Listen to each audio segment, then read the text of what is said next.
Maharashtra news सदैव आपल्यासोबत। नमस्कार, गरजा महाराष्ट्र न्यूज मध्ये मी पूजा पठारे आपल्या सर्वांचं मनपूर्वक स्वागत करते। तर सुरुवात करूया आजच्या हेडलाईन्सने। वादग्रस्त विधान केल्यामुळे भिवंडी कोर्टाने राहुल गांधींना हजर राहण्याचे दिले आदेश। कोर्टाने राहुल गांधींना 8 मे रोजी उपस्थित राहण्याची दिली मुभा। बहुचर्चित असलेली सलमानची हिट अँड रन केसमध्ये नवे वळण। सलमानच्या ड्रायव्हरने अपघाताच्या वेळी तो ड्रायव्हिंग करत होता अशी दिली कबुली। आणि दुष्काळ आणि गारपिटीमुळे होणाऱ्या नुकसानामुळे शेतकऱ्यांच्या आत्महत्या सुरू। राज्य सरकार विम्याचे संरक्षण देण्याचा विचार करत असल्याची खडसेंची माहिती। गरजा महाराष्ट्र न्यूज सदैव आपल्यासोबत। आता पाहूया सविस्तर वृत्त। वादग्रस्त विधान केल्यामुळे भिवंडी कोर्टाने राहुल गांधींना हजर राहण्याचे आदेश दिले आहेत। मात्र राहुल गांधी परदेशी कामात व्यस्त असल्याने ते उपस्थित राहू शकत नाही असे राहुल गांधीच्या वकिलांनी कोर्टाला सांगितले। त्यावर कोर्टाने राहुल गांधींना 8 मे रोजी उपस्थित राहण्याची मुभा दिली आहे। महात्मा गांधीच्या हत्येमागे राष्ट्रीय स्वयंसेवक संघ अर्थात RSSच्या लोकांचा हात होता असा सनसनाटी आरोप राहुल गांधी यांनी केला होता। राहुल गांधीच्या या आरोपावर आक्षेप घेत त्यांच्या विरोधात भिवंडी कोर्टात मानहानीचा दावा दाखल करण्यात आलाय। त्यामुळे या प्रकरणाच्या सुनावणीसाठी राहुल गांधी यांना उपस्थित राहण्याचे आदेश कोर्टाने दिले होते। यानंतर राहुल यांच्या वकिलांनी त्यांना या सुनावणीसाठी गैरहजर राहण्याची मुभा द्यावी अशी मागणी कोर्टाकडे केली होती। मात्र कोर्टाने ही मागणी फेटाळून लावत 30 मार्चला कोर्टात हजर राहण्याचे आदेश दिले होते। मात्र 8 मे रोजी हजर राहण्याचा राहुल गांधींना कोर्टाने आदेश दिला आहे। बहुचर्चित असलेली सलमानची हिट अँड रन केसमध्ये नवे वळण आले। सलमानच्या ड्रायव्हरने अशी कबुली दिली आहे की अपघाताच्या वेळी तो ड्रायव्हिंग करत होता। त्यामुळे सलमानला या केसमध्ये दिलासा मिळण्याची शक्यता आहे।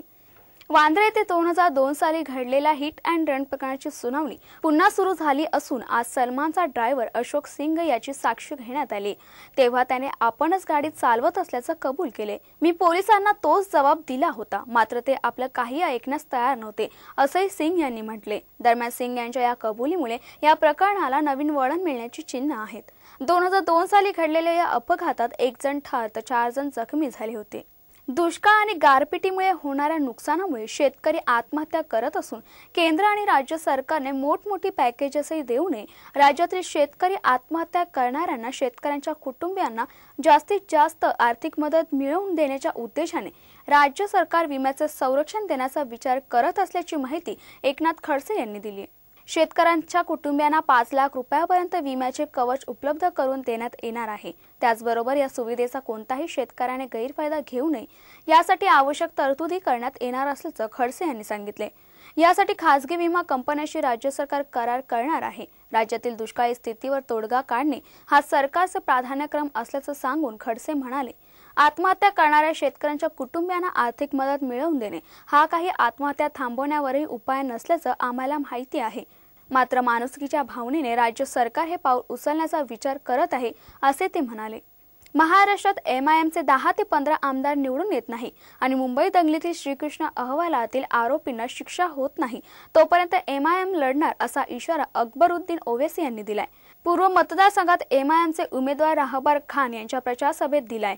वांद्रे पूर्वेतील पोटनिवडणूक MIM साठी महत्त्वाची असल्याचं सांगतानाच ओवैसी यांनी पंतप्रधान नरेंद्र मोदी, शिवसेना आणि काँग्रेसवर निशाणा साधलाय। नारायण राणे यांच्या ऐवजी कोणी मुस्लिम उमेदवार दिला असता तर MIMने आपला उमेदवार दिला नसता असे सांगतानाच काँग्रेसला मुस्लिम उमेदवार मिळाला नाही का असा सवाल ओवैसी यांनी केलाय। बाळासाहेब ठाकरेंमुळे राणे मुख्यमंत्री झाले, आता ते वांद्र्याचे काँग्रेस उमेदवार आहे।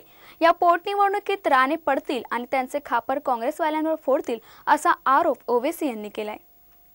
पंढरपूरच्या वारीबद्दल उच्च न्यायालयाने स्पष्टपणे चंद्रभागा नदीमधील प्रदूषण स्वच्छता रोखण्यासाठी राहत्या तंबू लावण्यास मनाई केली आहे। पण वारकरी संघटनारी परंपराच कारण पुढे करत उद्या ऐन एकादशी दिवशी मोर्चा काढणार असल्याचा इशारा दिलाय। पंढरपुरात चैत्रवारीची लगबग सुरू आहे। वर्षातील कार्तिकी, माघ आणि चैत्रवारीमध्ये परंपरेप्रमाणे आजपर्यंत वाळवंटात अनेक वारकरी राहुट्या आणि तंबूमधून राहत होते। पण तिथे अन्न शिजवणे, जेवणाच्या पंक्ती बसवणे, राहिलेले अन्न तिथेच टाकणे आणि शौचालय असुविधा यामुळे नदीमध्ये प्रदूषण होतंय। याची दखल घेत या सर्व व्यवस्थेवर उच्च न्यायालयाने निर्बंध आहेत। पंढरपूर नगरपालिका, महसूल प्रशासन, पोलीस विभाग यांनी उच्च न्यायालयाच्या निर्णयाची कडक अंमलबजावणी करत संपूर्ण वाळवंटात एकही राहाटी तंबू उभारू दिला नाही। यामुळे वाळवंटात भाविकांची तुरळक गर्दी निर्माण झाली। यामुळे दरवेळी होणारी अस्वच्छता आणि प्रदूषणावर नियंत्रण येईल। प्रशासनाने भाविकांची सुविधेसाठी पिण्याच्या पाण्याची आणि स्वच्छतागृहांची व्यवस्था केली आहे। पण अनेक वर्षापासून चालत आलेल्या परंपरा पुढे करत वारकरी संघटनांनी या ठिकाणी थांबण्यास नकार घंटा वाजवली आहे। या उलट राज्य सरकारने उच्च न्यायालयाच्या निर्णयाबद्दल सर्वोच्च न्यायालयात जाऊन वर्षभरात 15 दिवस तरी वाळवंटात राहुट्या तंबू उभारण्यास आणि राहण्यास परवानगी द्यावी या मागणीसाठी उद्या मोर्चा काढणार असल्याचा इशारा वारकरी संघटनेचे अध्यक्ष ज्ञानेश्वर महाराज जळगावकर यांनी दिलाय। महाराष्ट्र शासनाकडे आम्ही विनंती केलेली आहे। मध्यंतरी आमचं एक शिष्टमंडळ जाऊन मुख्यमंत्र्याला भेटलेलं आहे की तुम्ही आम्हाला वाळवंटामध्ये पूर्वीसारखं तंबू आणि राहुट्या उभारण्यासाठी परवानगी द्यावी, कारण जसं कायदा श्रेष्ठ आहे तशाच पद्धतीनं आमच्या परंपराही देखील शेकडो वर्षाच्या ह्या परंपरा आम्ही जतन केलेल्या आहेत। फक्त आता त्या ठिकाणी ऊन वारा पाऊस याच्यापासून संरक्षणाच्या दृष्टीनं राहुट्या टाकणं आम्हाला गरजेचं आहे। तरी शासनानं सुप्रीम कोर्टामध्ये जाऊन वारकऱ्याची बाजू चांगल्या पद्धतीनं मांडून की वर्षभरातून किमान 15 दिवस आम्हाला त्याच्यामध्ये सवलत मिळावी ही आमची प्रमुख मागणी आहे। शेकडो वर्षे ही परंपरा जतन केली। ज्ञानेश्वर महाराज, तुकाराम महाराज, नामदेव महाराज या संतांनी वाळवंटामध्ये भजन कीर्तन केलेलं आहे। त्या संतांनी आणि त्या अनुषंगानं सगळा वारकरी संप्रदाय वाळवंटामध्ये भजन कीर्तन करतो। मग त्याला ऊन वारा पावसासाठी संरक्षणासाठी आम्ही तंबू राहुट्या मागतो। तिथे सुविधा चांगल्या प्रकारच्या सुविधा तिथे निर्माण झालेल्या नाही आहेत। माननीय उच्च न्यायालयाच्या निर्देशानुसार आपण माघवारीमध्ये सुद्धा नगर परिषदेच्या या जागेमध्ये तात्पुरते वारकऱ्यांच्यासाठी या ठिकाणी राहण्याची सोय करण्यात आलेली आहे। आज आपण चैत्री वारीसाठी या जवळजवळ 65 एकर जागेमध्ये कालपासून जे काय या ठिकाणी भाविक वारकरी भक्त आलेले आहेत, या ठिकाणी त्यांनी तंबू टाकून मंडप टाकून या ठिकाणी राहिलेले आहेत। यांच्यासाठी नगर परिषदे आणि शासनामार्फत लाईटची व्यवस्था केलेली आहे।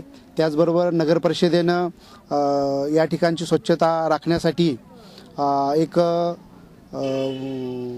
मुख्य आरोग्य निरीक्षक यांच्या नियंत्रणाखाली स्वच्छता निरीक्षक आणि स्वच्छता कामगारांची एक व्यवस्था केलेली आहे। भाविकांना आता थंडगार वातावरणात साई दर्शनाचा लाभ घेता येणार आहे। साई मंदिरात भाविकांसाठी वातानुकूलित यंत्रणा बसवण्यात आली। एका अज्ञात दानशूर साई भक्ताने यासाठी 90 लाख रुपये खर्च केले आहे। साई संस्थानाचे कार्यकारी अधिकारी यांनी विधिवत पूजा करून या वातानुकूलित यंत्रणेचा शुभारंभ केलाय। साईबाबांवर श्रद्धा ठेवून अनेक भाविक बाबांना दान देतात। रोख रक्कम, सोने, चांदी, हिरे अशा स्वरूपात भाविक बाबांना दान देत असतात।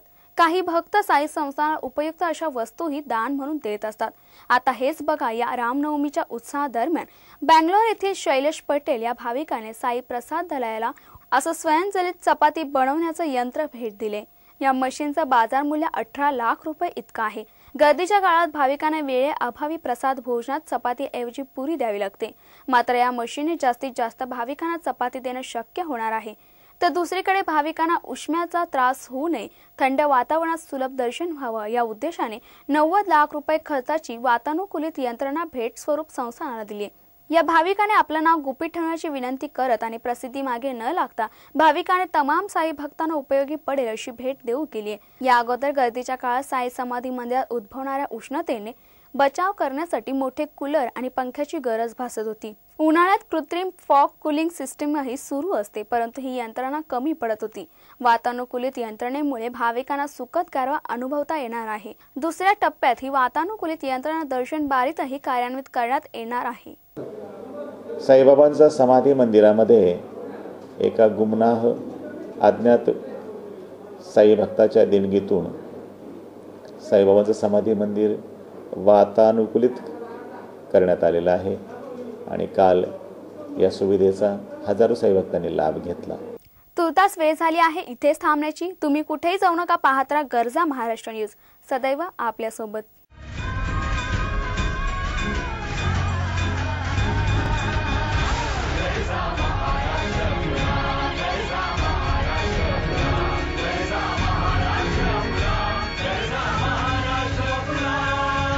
गरजा महाराष्ट्र न्यूज, सदैव आपल्यासोबत।